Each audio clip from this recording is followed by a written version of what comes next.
Roissy en France, l'aéroport qui prendra en 1972 le relais du Bourget devenu trop petit, lancera ses pistes de 4000 mètres ici même, à travers cette plaine désormais promue à la dignité d'un champ de bataille pacifique. La ferme des Mortières est condamnée. La disparition de l'ancienne abbaye des moines défricheurs du Moyen-Âge est l'unique rançon qu'un passé doublement révolu devra payer à notre monde en mouvement. Les villages, tous les villages d'alentour seront préservés. Mais les vieilles fenêtres de leurs vieilles maisons s'ouvriront bientôt sur un paysage neuf.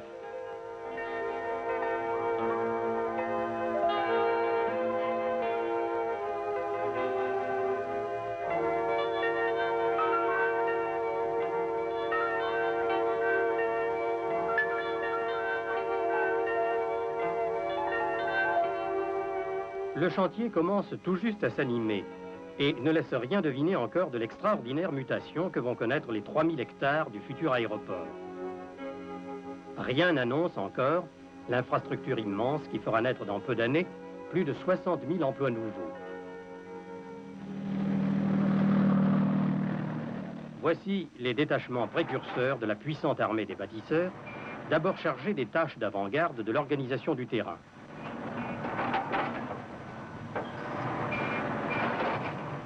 Et cependant, les commentaires vont bon train parmi ceux qui seront les riverains, comme on dit.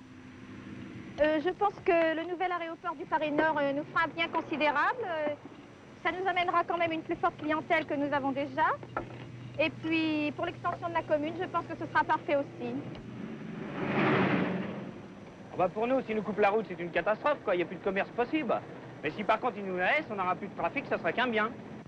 Certes, chacun voit midi à sa porte. Ah, qu'il est difficile de quitter le rassurant plancher des idées acquises, de s'arracher à la pesanteur des habitudes. C'est l'aérodrome, n'est-ce pas, avant qu'il soit construit, si j'avais la bombe atomique, ben il serait détruit avant pour avoir la tranquillité. L'aéroport, c'est l'avenir qui nous le dira, c'est peut-être un bien, c'est peut-être un mal, hein. Mais le bruit, c'est certainement... Eh bien, moi, je crois que c'est une bonne chose, car ça va repeupler notre pays, qui en a bien besoin. Repeupler le pays. Mais on commence à peine ici à installer l'eau courante. Les enfants vont-ils connaître une autre existence que leurs parents? Telle est bien la véritable question. Je suis bien placé pour savoir que ce pays a beaucoup à faire sur la voie du progrès. Regardez la Poste, par exemple, c'est presque un monument historique. Mais le problème, précisément, est de savoir si on veut faire progresser le pays, c'est-à-dire le faire vivre dans le monde moderne, ou plus simplement le tuer. Et si on veut le tuer, il faut le dire franchement. Mais la construction de cet aérodrome, est-ce que ça ne va pas amener des bouleversements dans notre village? Si, mais parce que les oiseaux s'en iront. D'abord, les oiseaux s'en iront, et puis... Il y aura plus de plantes vertes. Il n'y aura plus de plantes vertes, et puis...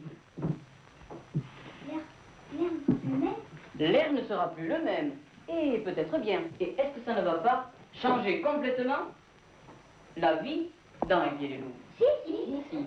Vos parents travaillent presque tous la terre. Est-ce qu'ils pourront continuer à cultiver ces grands champs qui s'étendent autour des Rivière-les-Loups? Qu'est-ce qu'ils vont devoir faire alors?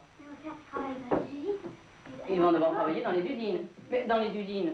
Et s'ils travaillent à l'aéroport, est-ce qu'il va pouvoir continuer à vivre comme ici? C'est-à-dire tranquillement. Qu'est-ce qu'il va devoir faire? D'abord, il devra courir pour aller à son travail. Il devra se presser. Il devra se lever de bonne heure. Autrement dit, sa vie risque d'être complètement changée. Mieux que ça, Marianne? Bouleversée, oui. Oui, dans cette région vouée jusqu'ici immuablement à l'agriculture, la vie des hommes se trouvera bouleversée. À Épiais-les-Louvres, on est betteravier de père en fils. Mais le fils de la présente génération pourra-t-il encore être betteravier? La terre est bonne ici, tout pousse, même nous. Hein? Nous sommes là depuis des générations, et sur cette bonne terre à blé, à betterave, on veut couler du béton. Ça sera peut-être bien pour tout le monde, mais certainement beaucoup moins bien pour nous. Tandis que le rythme lent des saisons subdivise le rythme lent des années, comment ne pas s'aviser que cette province qui s'appelait la Vieille France a pris un incommensurable retard sur cette nation qui s'appelle la France. Il y a que les vieux qui restent, quoi. Enfin, les vieux âgés, quoi. Qui restent là parce qu'ils ne peuvent pas aller ailleurs. Naturellement. Et pour l'eau, comment vous faites? Il n'y en a pas. Nous, il y a une citerne, parce que le propriétaire, il a une citerne. Le propriétaire, il reste à côté, il vient toutes les semaines, là. Il y a une citerne, mais dans le pays, il n'y a pas d'eau. Alors vous allez chercher? Ah ben, aller chercher l'eau au puits à la ferme, là. On n'a pas d'eau. Il est à 24 km de Paris. Il n'y a pas une goutte d'eau. Et on a fait monter un puits, il nous a coûté hors de prix, et on n'a pas une goutte d'eau. Et pour le commerce? Ça va amener de l'animation? Ah, pour le commerce ici, vous savez, on n'a plus grand-chose. On n'a plus que le méchant bureau de tabac qu'on a là.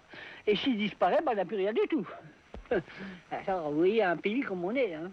Comment les gens achètent? Bah, il achète au bureau de tabac, ou à un boucher qui passe 2 fois par semaine, ou le boulanger qui passe tous les midis. Il a tout ce qu'on a. La vie est trop dure? La vie est trop dure. Beaucoup de jeunes maintenant ne veulent plus rester à la campagne. La campagne, c'est un travail qui est pas propre, déjà.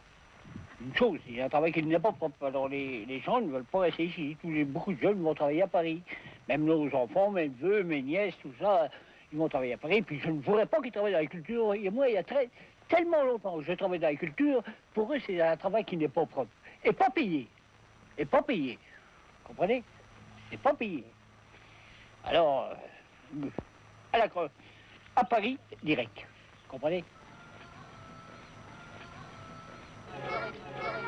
Évidemment, ce projet d'installation d'un aéroport à Roissy en France soulève bien des problèmes. Nous étions habitués à une petite vie tranquille et douillette. Et voilà que brusquement, nous allons être transformés en une cité internationale. Nous comprenons que c'est le progrès qui comporte plus d'avantages pour nous que d'inconvénients. Mais le progrès, on ne peut pas l'arrêter. Alors, nous avons misé sur l'avenir et toute la jeunesse de Roissy pense ainsi. On n'arrête pas le progrès. L'avion à hélice, ce n'est plus qu'un jouet démodé, à l'époque où les jets long courrier survolent les bourgades anciennes.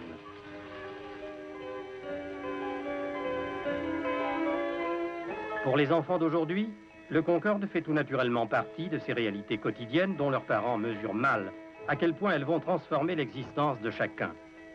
Car l'avenir frappe à la porte.